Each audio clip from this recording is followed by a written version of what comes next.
영근아, 돌아와.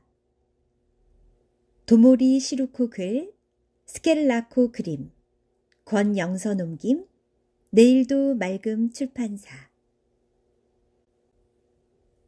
레오는 먹는 것을 정말 좋아합니다. 맛있는 것을 먹으면 기분이 좋아집니다. 제일 좋아하는 음식은 푹 익힌 뜨끈뜨끈한 햄버거 스테이크, 쭉 늘어나는 치즈 퐁듀, 입이 얼얼하도록 매운 마파두부, 초밥, 숯불고기, 오므라이스, 그라탱, 튀김, 비프 스튜도 아주 좋아합니다. 생각만 해도 뱃속이 꼬르륵거립니다. 레오의 아빠는 요리를 잘합니다. 레오는 아빠가 요리를 할 때 자주 도와줍니다. 이거 잘게 뜯어봐. 이거 잘 섞어봐. 이거 뒤집어봐. 아빠는 레오에게 이런 식으로 부탁을 합니다. 잘게 다진 채소가 듬뿍 들어간 만두소를 만두피로 탁 감싸거나, 카레 냄비에 맛을 더하는 케첩을 넣거나, 찰흙처럼 고기를 반죽해 미트볼을 만들거나, 잘 만들면 아빠가 잘했다며 칭찬을 해줘서 기분이 좋아집니다. 하지만 레오가 가장 좋아하는 것은 이거 먹어볼래? 라는 아빠의 말, 그리고 함께 맛을 보는 것입니다. 생일날 레오는 칼을 선물로 받았습니다. 아빠의 칼은 은색인데 레오의 칼은 빨간색입니다. 그날 이후 레오는 점점 더 요리를 자주 하게 되었습니다. 어느 날 오후 레오는 아빠와 함께 부엌에서 저녁 식사 준비를 시작했습니다. 그때 갑자기 조금 달기도 하고 시기도 한 맛있는 냄새가 풍겨왔습니다. 식탁 쪽을 보니 엄마가 레모네이드를 만들고 있었습니다. 누가 레몬을 많이 줬는데 아주 달고 맛있네. 레모네이드를 만들어 두었다가 나중에 마시자. 그렇다면 오늘의 저녁 메뉴는 무엇일까요? 아빠는 우선 레오에게 껍질을 벗긴 연근을 주었습니다. 조금 딱딱하기는 하지만 조심해서 잘라볼래? 연근을 자르는 것은 처음이었습니다. 구멍이 많이 뚫려 있어 재미있는 모양의 연근. 레오는 생일날 받은 칼을 연근에 갖다 댔습니다. 아이, 잘 안 잘리네. 레오는 힘을 더 주어 보았습니다. 그러자 마침내 쓱! 그때 도마 위의 연근과 눈이 마주쳤습니다. 연근에 눈이 있을 리가 없는데? 그런데 눈이 있었습니다. 둥글게 자른 연근의 구멍이 눈과 입이 되어 웃고 있었습니다. 연근에 얼굴이 있네? 레오는 아무렇지 않게 그런 생각을 했습니다. 그러자 안녕, 나는 이 연근이야. 연근의 입이 움직였습니다. 우와, 연근이 말을 했다! 태어나던 레오가 깜짝 놀라 큰 소리로 말했습니다. 냄비에 물을 붓고 있던 아빠는 그 소리에 놀라 물었습니다. 무슨 일이야? 손 비었어? 아니, 연근에 얼굴이 있어요. 그러자 아빠는 아무 일 아니라는 듯이 고개를 끄덕였습니다. 그렇구나. 연근에는 원래 얼굴이 있구나. 이건 대발견이었습니다. 그래서 얼굴이 있는 연근이 뭐라고 말했어? 자기는 이 연근이래요. 그럼 이 연근한테 냄비에 들어가 조림이 되어달라고 하자. 그때였습니다. 갑자기 연근이 도망을 쳤습니다. 조림이 되기는 싫어. 뭐라고? 레오가 깜짝 놀란 사이에 영근이 대굴대굴대굴 부엌 밖으로 굴러가 버렸습니다. 어이, 기다려! 레오는 당황하며 뒤쫓았습니다.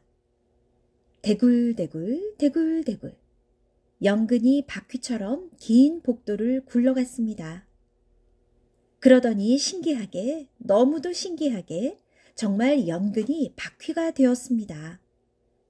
레오는 뛰어서 뒤쫓아갔습니다. 그런데 이때 가지각색의 자전거가 나타나 영근을 앞질러 갔습니다. 여러 개의 바퀴가 기분 좋은 듯이 달려나갔습니다. 영근이 넋을 잃고 바라보고 있는 사이 레오가 어느새 따라잡았습니다. 나는 영근 조림 말고 자전거 바퀴가 되고 싶어. 신나 보이잖아. 하지만 자전거 바퀴들은 영근에게 말했습니다. 무리야, 무리. 자전거 바퀴는 앞뒤로 하나씩 필요하다고. 너는 외톨이 아니야? 맞아, 자전거에는 당연히 바퀴가 2개 있어야지. 너는 절대 따라올 수 없어. 그런 뒤 자전거 바퀴들은 모두 멀리 가버리고 말았습니다. 영근은 실망하며 말했습니다.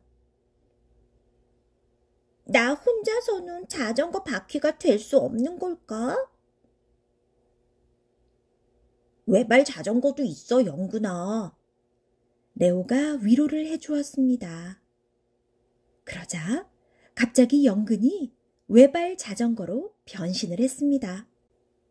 내가 한번 타봐도 될까? 레오가 열심히 노력했지만 외발 자전거를 처음 타봐서 그런지 잘 타지 못했습니다. 으차차, 으아, 위험해! 레오가 굴러떨어져 그만 엉덩방아를 찢고 말았습니다. 아야, 레오야, 괜찮아? 미안해. 아니야, 내 잘못이 아니야.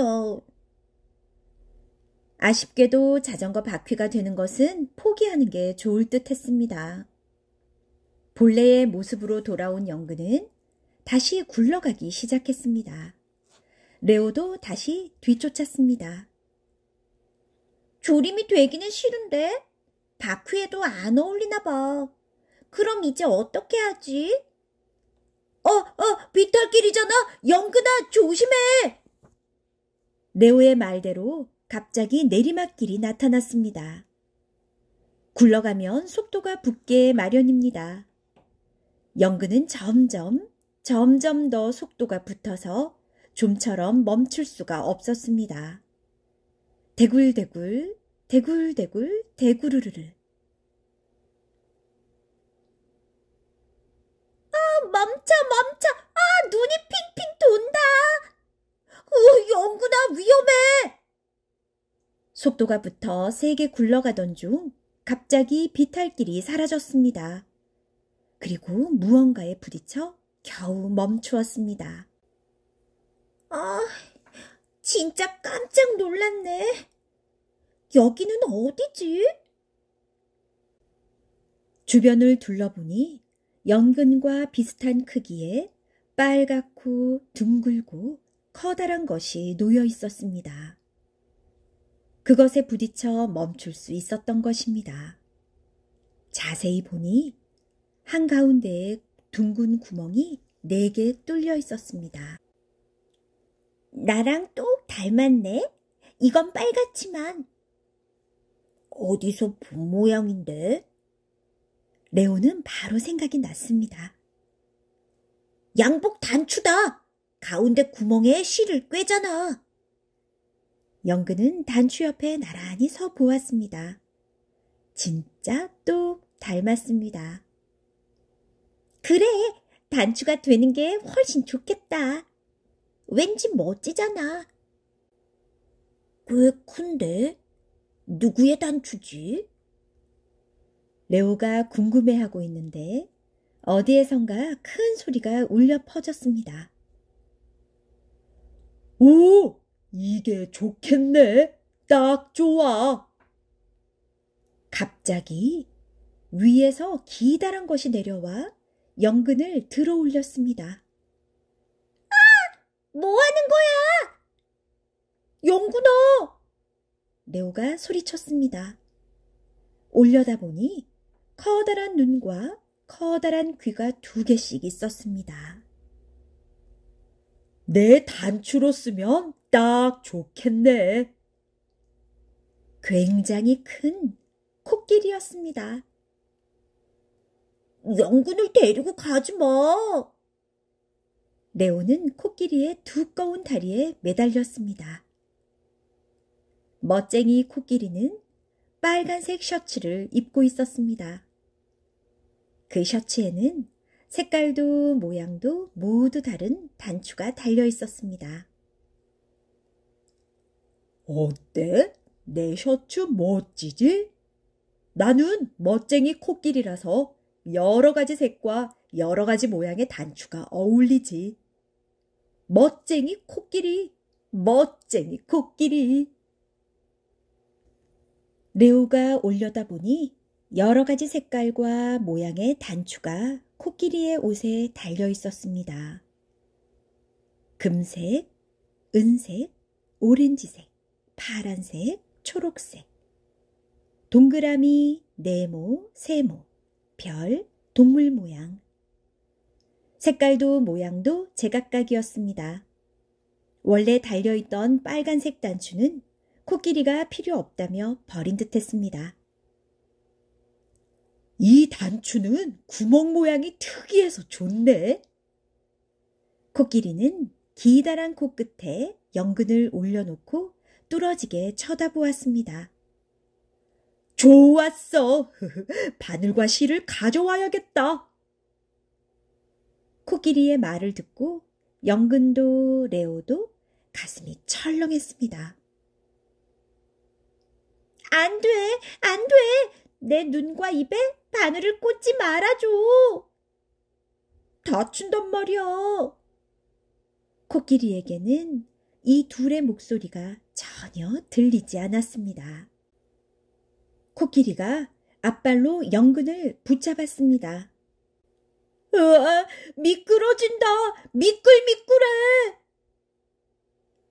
그 순간 코끼리의 앞발에서 연근이 주르륵 미끄러져 탈출을 했습니다. 연근이 미끈미끈 끈적끈적한 게 도움이 되었습니다. 끈적끈적 대굴대굴 끈적끈적 대굴대굴 연근은 능숙하게 굴러갔습니다. 레오도 열심히 뒤쫓았습니다.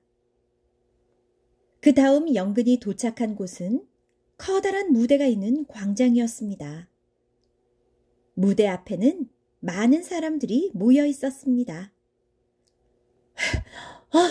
무언가 하고 있는 것 같아. 보러 가보자.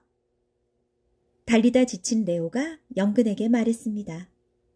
그때 갑자기 스피커에서 큰 소리가 들려왔습니다. 끈적끈적 랜드의 명물 제25회 끈적끈적 선수권을 시작하겠습니다. 참가자 여러분은 무대 앞에 서둘러 모여주세요. 끈적끈적 선수권이 도대체 무엇일까요? 레오와 연근은 서로 얼굴을 마주 보았습니다.